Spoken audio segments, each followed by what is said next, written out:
Hello mga kagwaba! So ito na nga po ang aking trio, Halimaws, Mighty Kid, Piton, and makagwapong natutulog. So nilayasan na po tayo ni Piton at ito na nagising si Gwapo.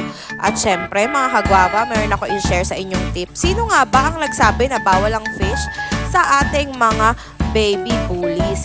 Tignan nyo mga kagwaba ang hinihiwa ko dyan. Yan, laman po yan ang tuna na pang sashimi. So, every week po, nagbibigay ako kay Mighty Kid niyan kasi rich po yan sa omega 3 and 6. And maganda po sa kanilang coat at digestive system yan. Tignan nyo naman, imbis sa pusa at si Stella ang nag-aabang, sila talaga ang nag-aabang dyan sa tuna. Naku po mga kagwaba, adik na adik yung mga yan sa tuna na yan. O grabe. Siyempre, bukod sa power dog na kinakain nila at moo-milk, siyempre may patuna si Mrs. Guava. O, diba? O, ang sarap nilang pakainin.